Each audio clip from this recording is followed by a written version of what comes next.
Бәріңе сәлем, сіздермен бірге мен Нұрмат Қымбат, және де бүгін біз қазақ тілі әдебиетінен шығарма талдау жасайтын боламыз. Мұхтар Мағауиннің Тазының өлімі атты шығармасы. Яғни бұл Тазының өліміндегі ең басты кейіпкер Лашын, және де Қазы. Лашын дегеніміз ол таз ит болады. Ең басында кішкентай күшік болады, және де оны ауыл арасында қара иттер талап жатады. Сонда Қазы, оның егесі Лашынды құтқарып алып, күшік кезінде оған қарғыбау жасап, үйінде асырайтын болады. Қазының әйелі Айсұлу. Уақыт өте келе үйіне әр жазғы демалыс сайын Әділ дейтін кішкентай бала келіп тұрады. Ол жаста, және де Әділ Лашынды алдын алып көтеріп отырып, тамақ ішкенде де алдын алып отыратын. Ол Марата, яғни ол осы ауылдың атасы, көрші ата Қазымен өте жақсы араласады. Лашын уақыт өте келе өседі, бойы бұзаумен бірдей болады, өте қатты жүгіретін болады.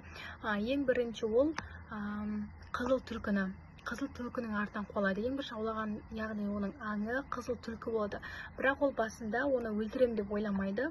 Ойын ретінде оның артынан қуалап жүреді. Сонда артында атпен Қазы жүреді. Сонда қызыл түлкі Лашынның мойнынан тістеп алады. Соған ашуланған Лашын қызыл түлкіні өлтіреді. Содан Қазы өте қатты қуанады, үйіне апарып той жасайды. Содан Лашын ойлайды, мен аң өлтірсем, Қазы қуанады екен ғой, егем қуанады екен ғой деп. Содан келесі күн тағы аңға шығады. Сонда екінші аңы қоян болады. Қоян қыстың мезгілі болғандықтан қоян қарда өте қатты жүгіреді. Ал Лашынға өте қиын болады жүгіру. Содан қоянды біраз уақыт қуалайды. Сонда Лашын өз-өзіне таң қалып, өте қатты ашуланып, қоянды ұстап, оны да өлтіреді.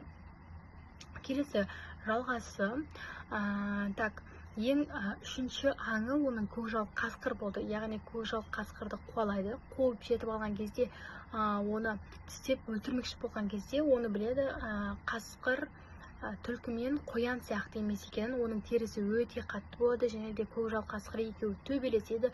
3 сағат бойы төбелесіп отырады. Ақыр соңында көкжал қасқырды өлтіреді. Сонда Қазы Лашынның денесі жарақаттанғасын, оны 1-2 аптада үйде жатқызып емдеп алады.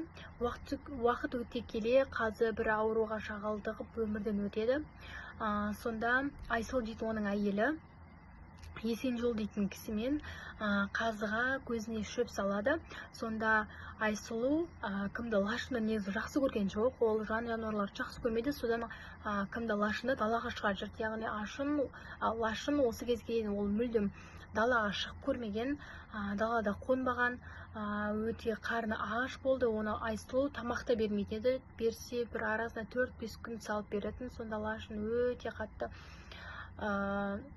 қарны аш болатын еді. Оны Омар дейтін жаңағы ауылдағы кісі үйіне апарып тамақ беретін.